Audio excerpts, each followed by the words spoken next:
Olá pessoal, eu sou Fabrício Fontes, professor de filosofia. Vou ministrar uma aula sobre Tomás de Aquino e as provas que ele elenca para demonstrar a existência de Deus. Tomás de Aquino é um filósofo medieval, viveu no século XIII e, sendo um dos filósofos escolásticos, ele era cristão, assim como todos os outros filósofos da Europa nesse período. De modo que Tomás de Aquino, enquanto cristão, ele já acreditava na existência de Deus, porém acreditava baseado na fé, baseado na revelação divina contida na Bíblia. No entanto, enquanto filósofo, ele considera necessário demonstrar racionalmente a existência de Deus e não simplesmente basear a crença unicamente na revelação. E ele apresenta, enquanto motivo para isso, principalmente convencer aqueles que não creem segundo a fé, aqueles que tenham inteligência suficiente para se deixar convencer por um argumento filosófico. A fé em Deus, para os cristãos, tem fundamento na revelação, registrada na Bíblia. A Bíblia é tida pelos cristãos como algo que reflete diretamente a vontade de Deus, que é escrito pelos homens, só que homens inspirados por Deus. Então, ele já tem isso como fundamento. Porém, a existência de Deus pode ser provada racionalmente? É possível provar que Deus existe por meio de uma demonstração lógica, uma demonstração filosófica? Tomás de Aquino pensava que sim, é possível. E ele tenta realizar essa prova de modo racional, fazendo uso apenas das faculdades humanas. Ou seja, o homem tem uma certa capacidade de conhecer as coisas. O homem tem uma certa inteligência, o ser humano, uma certa inteligência, tem certos sentidos que lhe permitem aprender a realidade. Só que Deus é algo que é suprassensível e que está, em muitos aspectos, além da racionalidade humana. Então, a prova melhor para a existência de Deus, ou, digamos, o melhor fundamento para a existência de Deus seria, de fato, a revelação. Porém, sendo um filósofo e sendo um homem, Tomás fala: eu tenho que, dentro das minhas limitadas possibilidades, ver o quão eu posso demonstrar, o quão longe eu posso chegar numa demonstração puramente fundada nas faculdades naturais humanas, que demonstre que Deus existe. Aqui é uma pintura que mostra Deus julgando Adão. Na crença cristã, o homem atual é decaído.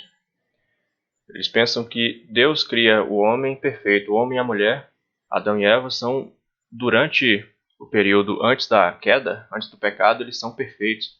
Então eles teriam uma inteligência mais pura que a nossa e poderiam compreender coisas que nós não compreendemos devido à nossa corrupção. Aí aqui mostra o julgamento de Adão, né? Segundo Gênesis, eles são expulsos, aí eles perdem certas características que eles teriam. Por exemplo, eles se veem obrigados a trabalhar, onde antes recebiam tudo de graça, e eles vão experimentar a morte. E além disso, os filósofos pensam, a partir desse momento, a inteligência humana tornou-se corrompida, então se torna em certo aspecto inferior. Para Tomás de Aquino, o modo de demonstrar a existência de algo que não se pode ver é a partir daquilo que se pode ver. Para você demonstrar algo que está além da capacidade humana, você tem que tentar fazer isso através de outra coisa que reflita essa primeira e que esteja dentro dos limites de nossa possibilidade, de nossa compreensão. Tomás de Aquino, ele tem Aristóteles como o principal filósofo que ele segue. Aristóteles não foi cristão, ele foi, da perspectiva de Tomás, um pagão, um grego. Viveu no século IV a.C. Só que Aristóteles elabora uma teoria do conhecimento, que é semelhante, é quase a mesma que Tomás de Aquino segue. Então ele parte da distinção feita por Aristóteles entre o que é primeiro por si e o que é primeiro para nós. O que é primeiro para nós é aquilo que conhecemos primeiro. Podemos fazer uma analogia do seguinte modo. Se tem um sapato e um sapateiro que o fez. Aí você observa primeiro só o sapato. Aí você vai dizer, para mim, a partir da minha percepção, o sapato é primeiro. E depois você vê o sapateiro. Porém, da perspectiva de quando ele foi fabricado, o sapateiro obviamente existia antes do sapato. Então, dessa perspectiva temporal, ou seja, do que é primeiro em si, o sapateiro é primeiro do que o sapato. Do mesmo modo, o mundo, que é a criação de Deus, é primeiro para nós, ou seja, as crianças aqui, quando nascem, primeiro elas veem o mundo, elas começam por experienciar a realidade. Só que, para o cristão, como Tomás, a realidade, o mundo, o universo, é criação de Deus. E Deus existia antes do universo. Na visão cristã, Deus é eterno, então ele pré-existe a tudo, enquanto que o universo é criado. Então, Deus é primeiro que o universo, em si mesmo. Só que para nós, primeiro nós vemos o universo e depois, ao adquirir mais conhecimento, ao adquirir mais discernimento, que nós chegamos a Deus. Então, da nossa percepção, Deus vem segundo em relação à realidade. Por si mesmo, Deus deve ser o primeiro, já que é criador de todas as coisas. Mas para nós, aquilo que é primeiro é o que percebemos pelos sentidos. Você primeiro capta o mundo. Você primeiro sabe que o mundo existe através daquilo que você vê, daquilo que você ouve, de toda a sua experiência de vida. E Deus você não experimenta. Então, como demonstrar que ele existe? Ora, a partir daquilo que você pode experienciar. Então, é a partir da existência do mundo, de certo modo, que Tomás de Aquino vai tentar explicar, tentar demonstrar a existência necessária de Deus. Olha, o ser humano, enquanto animal racional, primeiro experimenta a realidade por meio de seus sentidos, como a visão, a audição e o tato. O ser humano tem inteligência. Aristóteles define o homem como um animal racional. Porém, a razão ela não capta as coisas diretamente. Você não é capaz de pensar, imaginar uma coisa que você nunca viu. Você primeiro obtém essa informação pelos sentidos. Você primeiro experimenta a realidade pela visão, o olfato. Esse cara aqui tem muito. E por meio desses sentidos você vai adquirir uma compreensão racional. Se começarmos pelos sentidos, enquanto fundamento primeiro da realidade, ou enquanto fundamento primeiro da nossa percepção da realidade, então é necessário que, partindo deles, busquemos provas da existência de Deus. Deus não pode ser visto, não pode ser ouvido, nem tocado, então ele é suprassensível, ele está além do que é possível de sentir por meio dos nossos sentidos naturais. Porém, existem diversas coisas que nós sabemos existir, segundo Tomás. Nós sabemos que nós existimos, sabemos que nós temos um corpo, sabemos do mundo que existe. Depois vai ter um filósofo, Descartes, que duvidaria disso tudo, né, para tentar obter uma certeza maior do que essa que Tomás de Aquino está buscando. Porém, Tomás considera que essas coisas são certas, são coisas que nós conhecemos. Então, já que as conhecemos, nós temos que partir do conhecido para chegar até o desconhecido, da perspectiva de um descrente. Ou seja, alguém que não crê em Deus, você vai começar dizendo, você crê no mundo? Você crê que ele existe? Óbvio que sim. Então, a partir disso, é que vai ser demonstrado o porquê que Deus tem que existir para que o mundo exista. Tomás de Aquino enumera 5 vias para demonstrar a existência de Deus. Vias no sentido de caminhos ou provas, ou seja, 5 provas de que Deus existe. Tomás de Aquino, chamado também São Tomás de Aquino ou Santo Tomás de Aquino, lembrando que na Igreja Católica esse título de santo não significa que o indivíduo foi perfeito em vida, significa que ele foi honrado pela Igreja com esse título devido a um grande serviço que ele prestou à Igreja, a Igreja Católica no caso. Nesse tempo de Tomás de Aquino, só existia a Igreja Católica. se bem que estava dividida entre a Igreja Católica Romana e a Igreja Católica Grega, bizantina, mas eram muito semelhantes ainda. Então são 5 provas que ele vai enumerar para defender ou para demonstrar a existência de Deus. Que é uma pintura de Tomás de Aquino, Apoteose de São Tomás de Aquino. Apoteose em grego significa elevar-se até os deuses. Os gregos pensavam que certos heróis iriam adquirir a condição divina. Por exemplo, Hércules teria sofrido a apoteose após sua morte. No caso dos cristãos, essa apoteose é vista de outro modo, é vista como aproximar-se de Deus, já que não é possível tornar-se semelhante a Deus nesse aspecto. Essas 5 provas da existência de Deus estão expostas por Tomás de Aquino em suas obras Suma contra os Gentios e na Suma Teológica. Tomás de Aquino viveu até os 49 anos, só que ele escreveu um número imenso de livros. Essa imagem aqui mostra a Suma Teológica.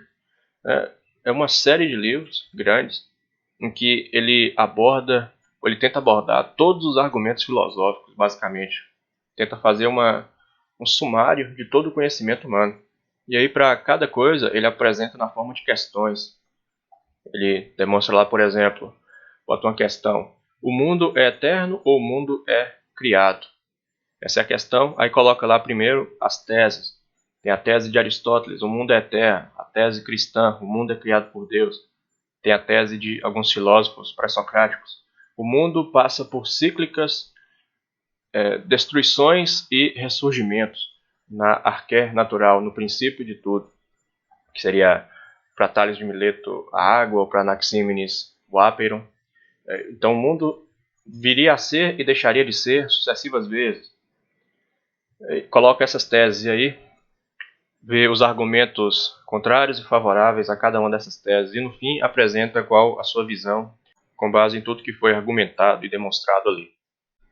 Então, a primeira via para provar a existência de Deus, ou primeira prova, é chamada prova cosmológica. E ela é extraída ou inspirada em Aristóteles.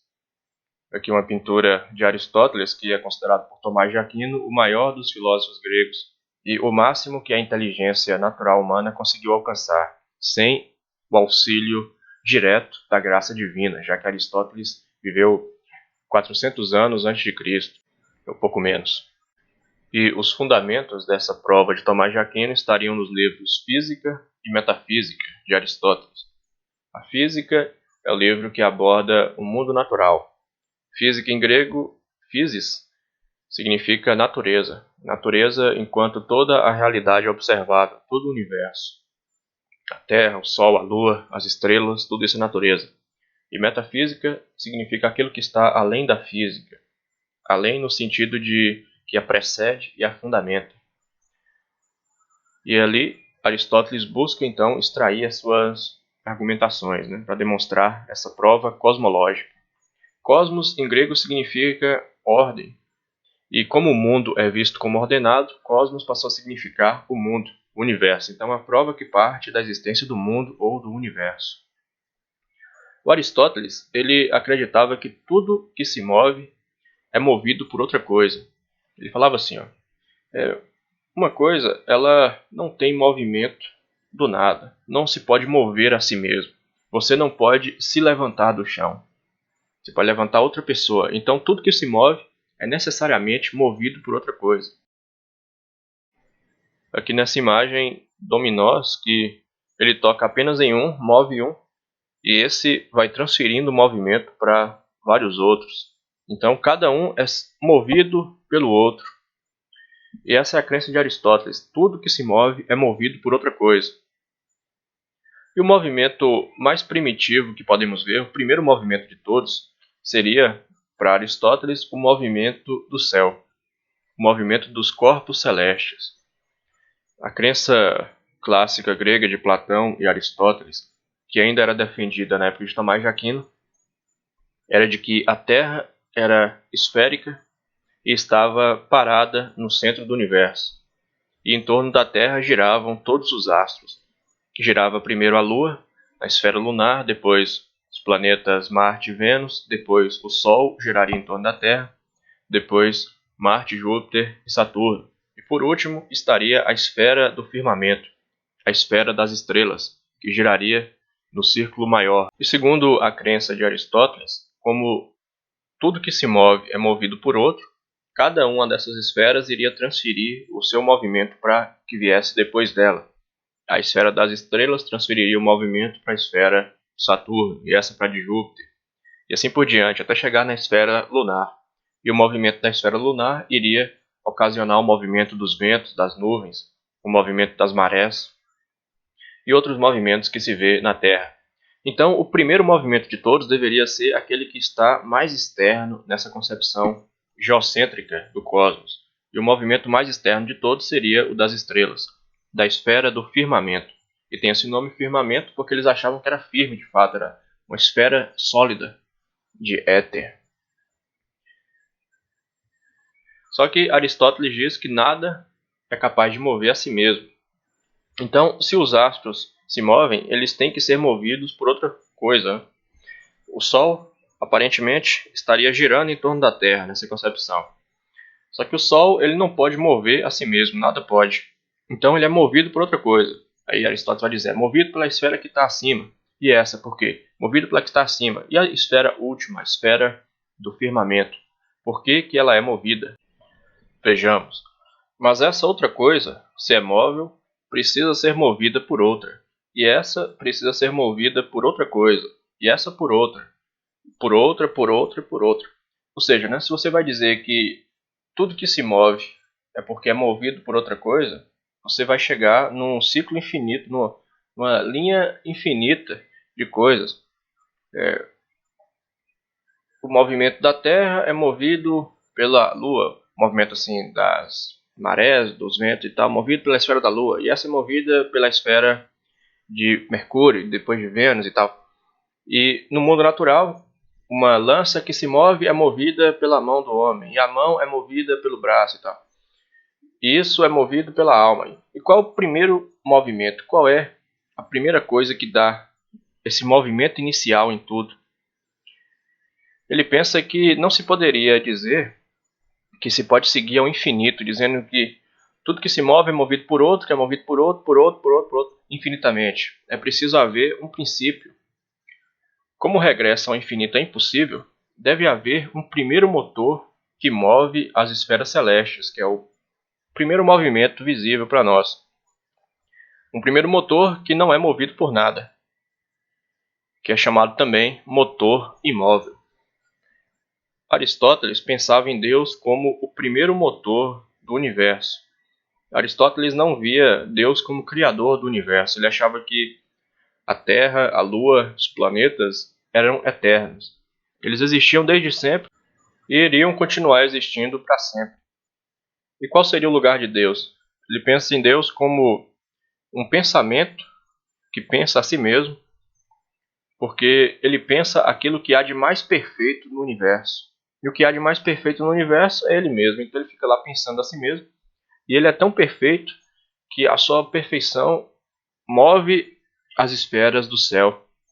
Aí a esfera das estrelas iria se mover no único movimento que é possível para ela e no único movimento que é perfeito, que é o movimento circular, que moveria em amor ao motor imóvel, a esse motor que move sem se mover e sem ser movido. Então, Deus para Aristóteles ele tem muito pouca função. Ele só serve para explicar o movimento como um tipo de atração e ele fica lá pensando o que há de melhor. Olha, para Aristóteles, esse motor imóvel é um pensamento que constantemente pensa aquilo que há de mais elevado no universo. Ele fica só pensando no que é melhor que existe. E o que é melhor é ele mesmo. Então é um Deus que é egocêntrico. Ele só pensa em si. Porque pensar em qualquer outra coisa seria degradar o seu pensamento. Seria pensar em algo inferior. E como ele é perfeito, ele tem que pensar sempre o que é perfeito, que é ele mesmo. Como ele é o que há de melhor, o motor imóvel é um pensamento que constantemente pensa a si mesmo. Só que, obviamente, Tomás de Aquino não podia aceitar essa ideia, né, de que Deus é só um pensamento que pensa a si mesmo, que não faz mais nada, que só existe e é perfeito, e por ser perfeito, ele atrai o movimento que faz girar o mundo, ou as esferas que compõem o cosmos, num movimento igualmente perfeito, que seria o circular. Porque para Tomás de Aquino, Deus é o Criador, Deus cria o universo inteiro, e Deus interfere no universo, interfere na vida humana, é possível rezar para Deus e tudo mais. Na filosofia aristotélica, esse motor imóvel seria o mais próximo que se tem da ideia de Deus, só que ela ainda é muito distante da ideia cristã.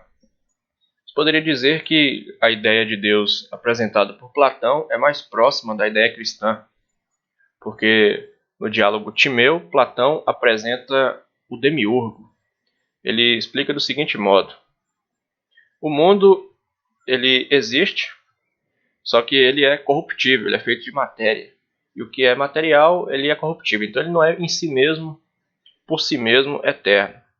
Porém, ele é criado com base em algo eterno, que seriam as ideias. As ideias seriam os arquétipos, os modelos de cada coisa que existe e que existem desde sempre, elas são eternas. E a matéria em si mesma, a matéria sem forma nenhuma, sem necessariamente ter uma qualidade qualquer, ela também é eterna, já que não se pode destruir totalmente a matéria, segundo Platão, e segundo já filósofos anteriores a ele, pré-socráticos. E existe um terceiro elemento, que é esse demiurgo, ou artífice, que seria como uma inteligência cósmica, uma grande inteligência, que pensa as ideias eternas. E pensando essas ideias eternas, ele as toma como modelo e as informa na matéria informe. Ele as coloca na matéria como se imprimisse nelas a forma. Então, por exemplo, ele pega a ideia de cavalo e aí usa a matéria que já existia lá, a matéria indeterminada, Platão chama de Iller, e aí forma os cavalos materiais. Então é algo semelhante à ideia de Deus, só que não é Deus ainda, porque ele não cria as ideias, ele apenas já contempla essas ideias que já existem. Ele também não cria a matéria, já que para Platão a matéria seria pré-existente. Então, eram essas as noções de Deus que se tinha. No entanto, o universo, segundo Aristóteles, sempre existiu, de modo que o motor imóvel não é criador de coisa alguma. O problema desses deuses de Platão e Aristóteles, digamos assim, é que eles não são criadores. E Deus, na visão cristã, é tido como o Criador. É até um dos nomes pelos quais Deus é chamado. Então não podia ser aceito desse modo por Tomás de Aquino. Até o movimento das esferas celestes é realizado pelo primeiro motor de forma passiva. Para Aristóteles, esse Deus que move o universo, ele na verdade nem é ele mesmo que move. Ele move apenas por atração. Porque é como se fosse algo que em si mesmo é desejável e tão bom que faz com que as esferas se movam, só que é meio que por conta própria delas, né? Já que elas estão atraídas, digamos. Aristóteles explica o seguinte: cada ser tende ao seu fim último ou ao seu lugar natural. Ele tinha uma concepção finalista do mundo. Ele achava que tudo que existe, ele segue em direção ao fim que lhe é próprio. Por exemplo, o fim próprio de um ser humano seria a felicidade, enquanto plena realização de suas potencialidades. Então o homem naturalmente tende a esse fim. O fim próprio de um animal irracional é a sua preservação, a preservação da própria vida e a reprodução. E ele tende naturalmente a esse fim. Até coisas como a matéria bruta. Por que um pedaço de pedra cai no chão? Porque a terra, pensava Aristóteles, tende ao centro do mundo. Por que o fogo sobe? Porque o fogo, pensava Aristóteles, tende às regiões altas do céu. Então tudo tendia ao seu lugar natural. E tudo se movia de modo linear, tendendo ao seu lugar natural. E as esferas celestes, elas são círculos perfeitos. E o movimento perfeito é o movimento circular. Então, o movimento que elas podem realizar é só ficar girando, só ficar circulando. Só que qual o motivo que elas vão ter para girar? O motor imóvel seria esse motivo. Ponto 2 aqui, as esferas celestes, são atraídas pelo motor imóvel por este ser o mais perfeito ente do universo. O único movimento de que as esferas são capazes é o movimento circular, que é o mais perfeito. Então as esferas giram eternamente atraídas pelo motor, e o movimento das esferas é transmitido à matéria do mundo sublunar e aos entes dela compostos. Resumindo, o Deus de Aristóteles é totalmente passivo, ele apenas pensa, ele não faz nada, ele não cria, ele não ordena o mundo, ele não se preocupa com os seres humanos, ele só pensa em si mesmo. É um motor imóvel que pensa a si mesmo. Nessa GIF aqui, se pode dizer que esse gato que está no centro, de certo modo, ele move o outro gato. Ele está ali parado, não faz nada. Só que o outro se sente ali incomodado com ele, então se move em torno dele. Então é um princípio de movimento por meio da sua própria existência. O simples fato do motor imóvel existir para Aristóteles faz com que o mundo se mova. Mas ele apenas pensa a si mesmo e atrai as esferas do mesmo modo que o amado atrai o amante. Ele explica assim, alguém que ama outra pessoa é movida por ela, mesmo que essa outra pessoa que é amada sequer saiba disso. Move apenas o fato de existir, que faz com que o outro a busque. Então o amado apenas existe, o motor imóvel ele existe e pensa. Então, para Tomás de Aquino, deve haver um motor imóvel. Ele concorda com Aristóteles que o movimento não pode ser gerado pela própria coisa, não é possível mover a si mesmo, e também não é possível dizer que cada coisa é movida por outra e essa por outra indefinidamente. Mas deve haver um primeiro motor, e esse primeiro motor é Deus. Porém, para Tomás de Aquino, Deus é muito mais do que um pensamento imóvel que pensa a si mesmo. Deus não fica lá simplesmente pensando o cosmos. Na visão de Tomás de Aquino, Deus é o criador do universo. Cria e dá o movimento. E durante a existência do universo, Deus continua a agir no universo. Então, a primeira prova que Tomás de Aquino elabora é basicamente o seguinte: nós vemos que existe o movimento no mundo. Uma coisa não pode mover-se a si mesma. Você não consegue se erguer do solo, você a si mesmo. Então, tudo que se move é movido por outro.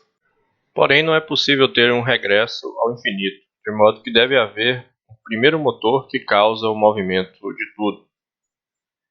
Esse argumento tinha sido utilizado por Aristóteles para demonstrar não só a existência de Deus como primeiro motor, mas a existência de tantos intelectos motores quanto são as órbitas do céu.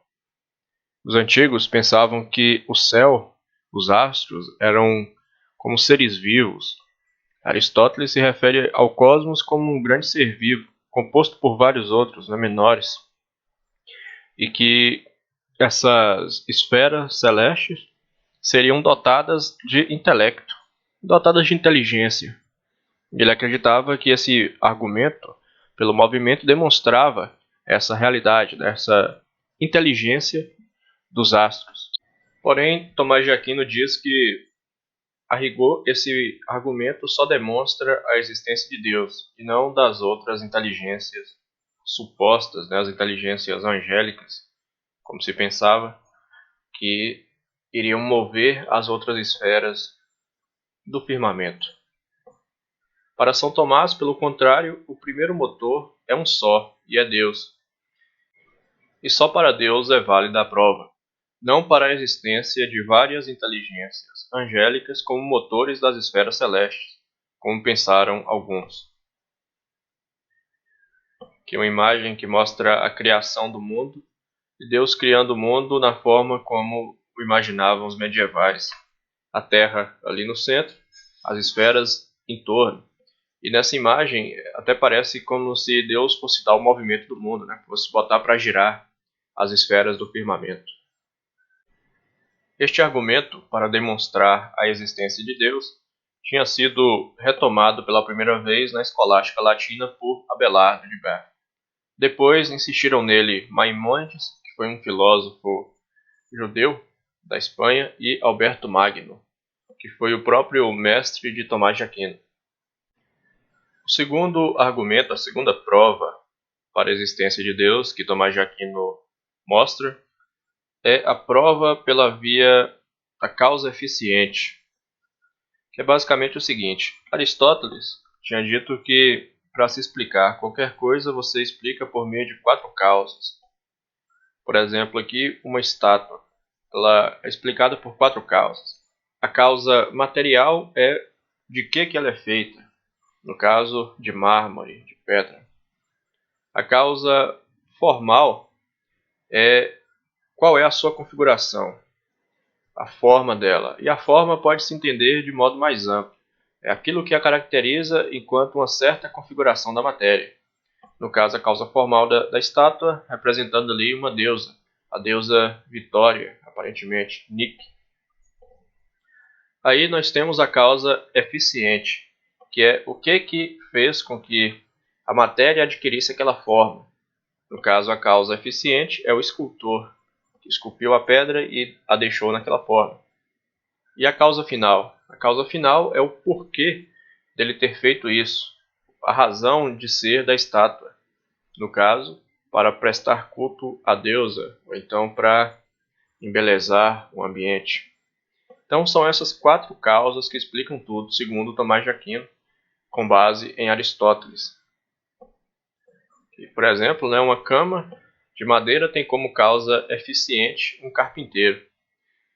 A causa material é a madeira, a causa formal é o formato mesmo da cama, e a causa final, para dormir. Então o carpinteiro faz a cama com madeira de árvores. Mas quem fez a árvore, da qual a madeira foi extraída? A árvore tem ali sua causa material também, sua madeira, né? Ela tem sua causa formal, a aparência dela. Ela pode até se pensar em uma causa final para a árvore. Talvez dar frutos, Aristóteles diria, oferecer sombra ou alimentar animais. Tudo isso ele via como causa final. E a causa eficiente? Quem fez a árvore de onde é extraída a madeira com que o carpinteiro faz uma cama? Se poderia dizer que a causa eficiente de uma árvore seria outra árvore que a gerou. A causa mais imediata ali, próxima dela, digamos.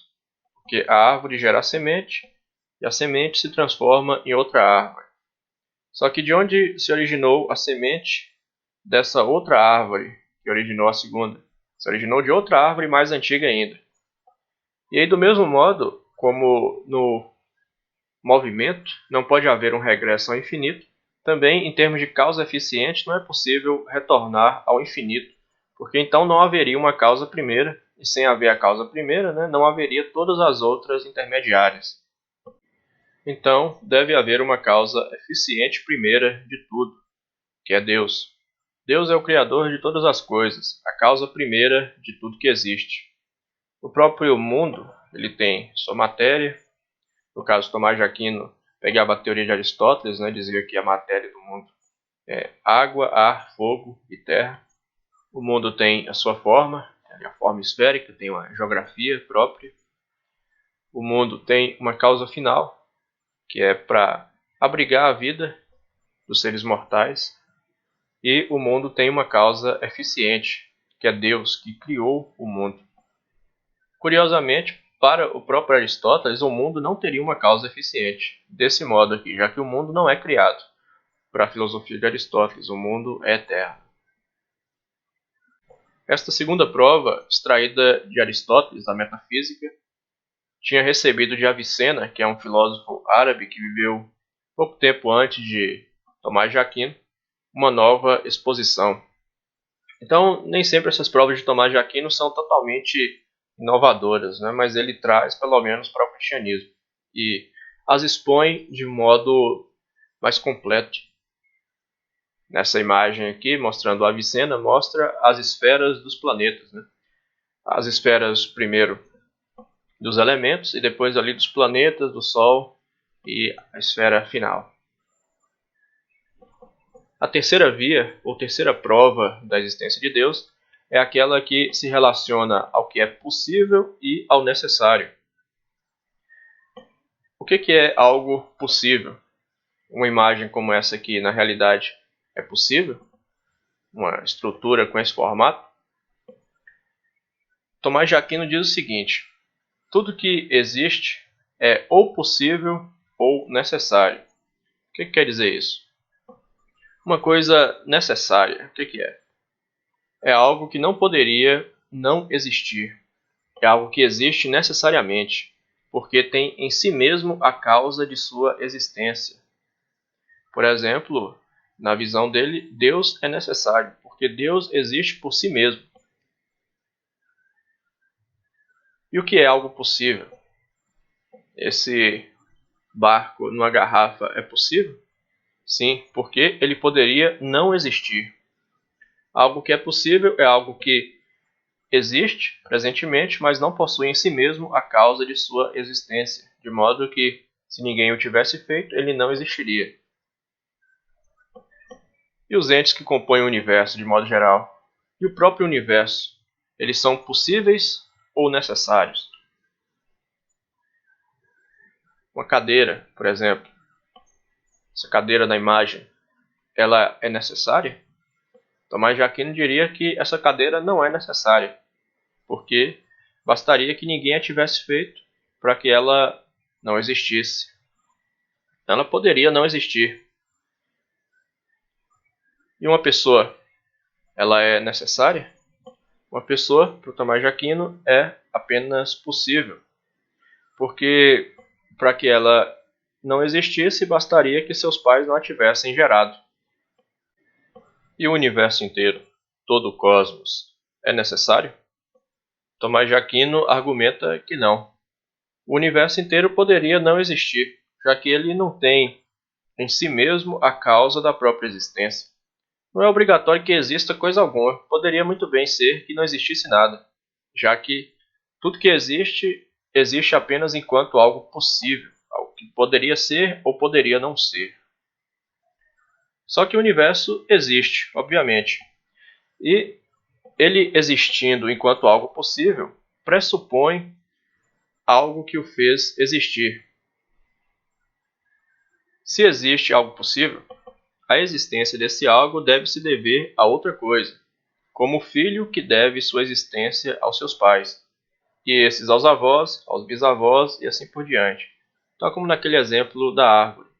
Então, a causa desse bebê ali é seu pai, a causa desse homem é o seu pai, e a causa do outro homem no meio é o pai dele ainda, e a causa desse homem mais velho é o seu pai mais antigo ainda, e a causa desse outro homem, outro. E assim por diante. Só que não pode haver um regresso ao infinito. Você não poderia dizer que o mundo existe tendo como causa eficiente outra coisa que também era possível. Porque aí essa coisa sendo possível, ela teria que ter como causa outra coisa que era em si mesma possível. E essa outra e essa outra. E assim por diante. No entanto, as coisas possíveis não podem ter sua existência derivada apenas de coisas possíveis, pois se assim fosse, nada existiria. Por exemplo, se você vai dizer que o universo existe e ele foi criado por algo que também era possível, digamos que ele foi criado por um Deus que nasceu. Aí esse Deus que nasceu, ele foi criado por outro Deus antes dele. E esse foi criado por outro antes dele, ou seja, todos possíveis. Só que como o tempo nessa visão seria infinito para trás, né, o passado, haveria uma série infinita de elos nessa corrente. E cada um desses elos é apenas possível. E sendo ele possível, ele poderia não ter existido. Então, se tudo fosse apenas possível, nada existiria, porque aquilo que é uma possibilidade, dado um tempo infinito, necessariamente ocorre. Então, necessariamente, em algum momento, aquilo que poderia ter existido não existiria e acabaria tudo. Então não existiria nada mais. É preciso haver algo que é o princípio da existência de todas as coisas possíveis. E esse deve ser um ente necessário, ou seja, deve ser algo que necessariamente existe. A causa primeira da existência de tudo que é possível não pode ser outra coisa possível, tem que ser uma coisa que é necessária, segundo Tomás, algo que existe por si mesmo e que não poderia deixar de ser. Esse ser que necessariamente existe é Deus, causa necessária de todos os seres possíveis. Então, essa é a terceira via para provar a existência de Deus. Deus é o ser necessário que explica o fato de existirem seres possíveis, que é todo o universo é apenas possível. Esta terceira prova da existência de Deus também é extraída de Avicena, que é um filósofo islâmico, demonstrado aqui. A quarta via, ou quarta prova, é aquela dos graus, que seria dos graus de perfeição. Tomás de Aquino diz o seguinte: cada atributo que se pode atribuir a qualquer coisa, por exemplo, o atributo de ser verdadeiro, o atributo da beleza, o atributo da inteligência, tudo isso existe em grau maior ou menor. Existem pessoas que são mais inteligentes que outras, existem cavalos que são mais rápidos que outros. Então, cada atributo ele pode ser variado em graus. E isso ocorre com todas as perfeições, né? Com os atributos que são em si mesmos indicadores de perfeição. Por exemplo, bondade. É possível ser mais ou menos bom. Por exemplo, um cão pode ser mais belo que outro. Por exemplo, esse cão aqui é dotado de um certo grau de beleza. Só que não é um grau perfeito de beleza. É possível imaginar um outro cão que é mais belo que ele. E esse outro cão, que é mais belo que o primeiro, também não tem um grau perfeito de beleza. Então é possível imaginar outro cão que seja ainda mais belo que ele. E mesmo esse outro ainda não tem a beleza perfeita. Eles têm graus variáveis dessa perfeição que é a beleza. E quando dizemos que um é mais belo que o outro, dizemos que ambos possuem um certo grau, em certo grau, a qualidade da beleza. Então todos possuem em graus variáveis. Mas para que possamos atribuir a beleza parcialmente, deve existir a beleza absoluta, perfeita. Tomás fala assim que se só existisse a beleza em parte, você nem conseguiria falar que algo é mais belo e menos belo, porque tem que ter um grau absoluto que te permite essa comparação. Ele pensa que deve existir a beleza em si, a beleza total, perfeita, para você falar, esse aqui se aproxima mais da perfeição do que esse outro. Então haverá o grau máximo de tais perfeições, e será ele a causa dos graus menores, como o fogo. Fala, o fogo é aquilo que é maximamente quente, é o calor máximo, e ele é a causa das outras coisas quentes. Teoria antiga, né, na ideia de que tudo que é quente tem um pouco de fogo nele. E uma qualidade como a beleza, a bondade ou a sabedoria, ela não pode existir por si só, mas sim enquanto um atributo de um ser. Por exemplo, uma pessoa que é bela, se essa pessoa deixa de existir, a beleza dela deixa de existir com ela. Porque a beleza não é algo que existe em si, sozinho, né? Assim como a bondade não é algo que existe em si, é algo que é bom, alguém que é bom. Então, assim como existem as qualidades em graus imperfeitos nas coisas imperfeitas, as qualidades perfeitas, a sabedoria perfeita, a bondade perfeita, deve existir também em um ser que as possui. Ora, devendo haver a perfeição de cada uma das qualidades que atribuímos aos seres imperfeitos, deve haver um ser perfeito, que é possuidor de todas essas qualidades em mais alto grau.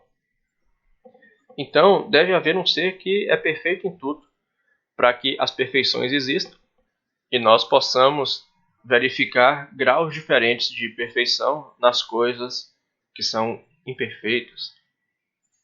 O ser perfeito, possuidor de todas as qualidades em grau mais alto, por definição é Deus. Como se define Deus desse modo? A máxima inteligência, a máxima bondade, a máxima justiça, ou seja, todas as perfeições atribuídas a Ele. e existentes em Deus. E nessa visão, Deus é a causa do ser, a causa da bondade e de todas as outras perfeições. Até o ser é visto, de certo modo, como graduável nessa perspectiva, já que Deus ele tem uma existência necessária, então ele é o ser perfeito nesse aspecto. É aquilo que existe e não pode deixar de existir. Enquanto que o ser de uma pessoa, por exemplo, é inferior, já que poderia não existir. Esta prova, de origem platônica, Tomás extraiu de Aristóteles, na Metafísica, a ideia das perfeições. No caso do Platão, ele diria que essas perfeições existem em si mesmas e por si mesmas. Ele achava que existia a beleza em si mesma, tal como uma ideia que existe independentemente de tudo que participa dela. Aí existiria lá a ideia da beleza perfeita, e as coisas iriam participar dessa ideia num grau maior ou menor. Só que Aristóteles ele abandona a teoria de Platão, seu mestre, a teoria das ideias, e diz que os atributos existem apenas nas coisas, né? Então a beleza ela não pode existir sozinha por si, ela tem que ser a beleza de algo, a beleza em algo. Por fim, a quinta via ou quinta prova da existência de Deus é aquela que se infere do governo das coisas. Como assim? Nós observamos que as coisas da natureza, privadas de inteligência, parecem estar dirigidas a um fim. Por exemplo, aqui nessa GIF mostra formigas cortadeiras levando folhas. Essas formigas, na verdade, elas não comem essas folhas. Elas levam para o subsolo e lá esperam por várias semanas que cresçam fungos nessas folhas. E as formigas comem os fungos que crescem nelas. Ou seja, algo semelhante a um processo de agricultura, né? Corta a folha, leva lá, deixa por um tempo e só muito depois eles consomem o que brota nessas folhas. Porém, o cérebro de uma formiga é minúsculo. É menor do que a ponta de um alfinete. Então, como que uma formiga poderia pensar nisso? Poderia pensar que vou cortar aqui uma folha, vou deixar lá por não sei quanto tempo, e aí vão surgir fungos que eu irei comer. Tomás fala, a formiga não pensa isso, mas ela age como se ela pensasse, né? Como se fosse dirigido a um fim. Por exemplo, uma planta desprovida de inteligência floresce e frutifica na estação própria para isso. Principalmente em regiões onde as estações são bem definidas, né? Por exemplo, na Europa, onde Tomás vivia. As plantas elas florescem e frutificam na primavera. Ou seja, sempre na mesma época do ano, todas as plantas se desenvolvem da mesma maneira. No outono, as árvores perdem as folhas. Mas como elas sabem disso? Como elas sabem o momento certo de perder as folhas para que elas não sejam destruídas pela neve que cai? Quando sabem o momento certo de florescer? Na primavera, quando vai ficar mais quente, então vai ter mais insetos para polinizar essas plantas, né, e gerar frutos que têm as sementes. No caso da formiga, dissemos que o cérebro dela é minúsculo, então ela não pode pensar. Mas uma planta, nem cérebro ela tem. Totalmente desprovida de qualquer semblante de inteligência. Então, como ela sabe o momento? Como que há essa ordem? Outro exemplo aqui, as abelhas fabricam as suas colmeias segundo padrões geométricos. Elas constroem usando hexágonos, que são polígonos de 6 lados. Essas estruturas aqui são todas hexágonos, tem 6 lados, que é um modo muito eficiente de usar o espaço. Só que a abelha também tem um cérebro minúsculo, então como ela sabe isso? Como ela sabe geometria? A abelha sabe geometria e pensou, vou fazer hexágonos porque é mais eficiente trabalhar dessa maneira. Então se observa que animais muito pequenos e simples fazem coisas complexas, trabalham de modo ordenado. As abelhas, por exemplo, quando uma delas encontra uma flor, ela faz um tipo de dança que indica para as outras a direção e a distância daquela flor. Só que é um animal muito pequeno e simples, como eles pensavam. Então, como eles vão agir de um modo que aparenta ter uma racionalidade, que aparenta dirigir-se a um fim? E de fato, todos os elementos do mundo natural parecem estar em ordem e dirigir-se a um fim, com cada coisa ocupando o lugar que lhe é devido. Os animais, por exemplo, que se alimentam de certas plantas, eles existem aparentemente com características próprias para se alimentar daquelas plantas. Por exemplo, os animais ruminantes que comem grama, eles têm um estômago muito grande, vários estômagos, né? Porque a grama é difícil de digerir. Então é como se estivesse pré-ordenado que aquele tipo de animal viveria naquela região onde tem aquele tipo de alimento e teria a estrutura física própria para consumi-lo. E tudo na natureza parece estar ordenado desse modo. As estações são regulares, o ciclo do dia e da noite é regular, e os animais estão adaptados, alguns vivem à noite, alguns estão ativos durante o dia, e parece haver a ordem em tudo. Porém, se há ordem, não deve haver algo que ordene? Nessa imagem, por exemplo, alguns filhotes de cachorro que estão ordenados ali na forma de um hexágono, né? Como nas pontas de um hexágono. Eles estão em ordem. Quando você olha para uma imagem dessa, o que você pensa? Tomás pensaria, ora, se eles estão em ordem desse modo é porque algo os colocou em ordem. Porque não pode derivar deles. Ora, se há ordem nas coisas, necessariamente essa ordem precisa derivar ou das próprias coisas ou de causas externas. Os cachorros ali não vão falar assim, eu quero ficar na forma de um hexágono, assim como as abelhas também não vão pensar isso. Foi uma causa externa nesse caso que os ordenou desse modo. E é absurdo supor que coisas desprovidas de inteligência possam ordenar-se e dirigir-se ao seu fim por si mesmas, como a flecha não pode dirigir-se ao alvo senão por obra do arqueiro. A flecha vai até o alvo, acerta no centro. Você não pode dizer que ela atingiu por vontade própria, ela que queria atingir o centro do alvo. Ela apenas recebeu o movimento e a direção dada pelo arqueiro. Ele que foi a causa dessa ordenação dela atingir o alvo. E deve existir um ser dotado de inteligência que ordenou os elementos da natureza e dispôs cada coisa para o fim que lhe é próprio. Um exemplo aqui que poderíamos dar, né? Digamos que alguém viaja para outro planeta e aí ao chegar lá encontra no chão desenhos geométricos. Encontra lá riscado na pedra triângulos, esferas, quadrados, pentágonos, né? Desenhos geométricos. O que você pensaria? Que esses desenhos geométricos ali de figuras simples surgiram do nada, por acaso? Ou se pensaria que alguém com inteligência suficiente para compreender essas formas simples de geometria as fez? Ora, se pensaria que eles foram feitos por algo, por alguém. Uma inteligência ordenou os elementos. Então, sendo o mundo ordenado, e nós percebemos isso, a natureza ela tem uma ordem, tem uma regularidade de vários aspectos, de vários modos, então deve haver algo que ordenou as coisas desse modo. E esse algo é Deus. Há um ser inteligente que ordena todas as coisas naturais para um fim, e este ser é Deus. Então essa é a quinta prova de Tomás de Aquino. O mundo tem ordem, a natureza parece dirigir-se a um fim, e não sendo provida ela mesma de inteligência, uma inteligência externa a ordenou desse modo. E só quem poderia ordenar tantas coisas de modo tão perfeito seria Deus. Então está demonstrado com isso que Deus existe.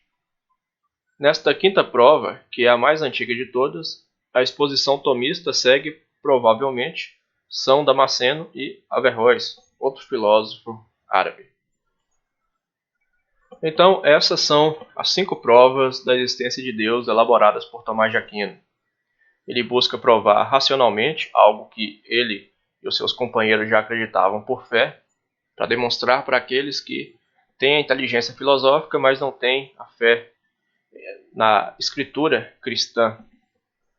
Então ele apresenta 5 provas. A primeira é a via cosmológica, né, que deve haver um primeiro motor para os movimentos do cosmos, e esse primeiro motor é Deus. A segunda é a da prova causal, que tudo que existe tem que ter uma causa eficiente, algo que fez com que as coisas sejam assim. E o próprio universo tem que ter uma causa eficiente, que é Deus. A terceira via é extraída da relação entre o possível e o necessário. Todas as coisas que nós experienciamos são apenas possíveis, porque elas poderiam existir ou não existir. Elas não têm em si mesmo a causa da sua existência. E o que é possível não pode depender de uma série infinita de outras causas possíveis para existir, porque em algum momento dessa série infinita, esse possível não teria ocorrido, então nada existiria. De modo que deve haver um ente necessário que é a causa de todos os entes possíveis, e esse ente é Deus. A quarta via é a dos graus de perfeição, porque você encontra nas coisas graus diferentes das perfeições, graus diferentes de bondade, de beleza, de justiça e assim por diante. Só que se há o grau parcial, deve haver o total, deve haver a perfeição absoluta de cada uma dessas coisas. E para Tomás de Aquino, como para Aristóteles, não pode haver uma qualidade sem ter uma substância que possua tal qualidade.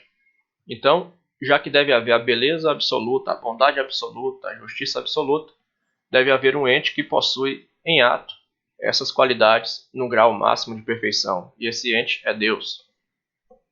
A quinta via é aquela que deriva do governo das coisas, da ordem que existe no mundo natural. Observamos que os animais, as plantas, parecem dirigir-se a fins, parecem agir e viver de modo racional, de modo que faz sentido, que é ordenado. Só que essas coisas não têm em si mesmos razão, inteligência, então elas não podem ordenar-se a si mesmas. De modo que a ordem que vemos nela deve derivar de fora, deve derivar de um ordenador que as ordena, e esse é Deus. Portanto, essas são as 5 provas da existência de Deus de Tomás de Aquino. Eu agradeço pela atenção. Muito obrigado.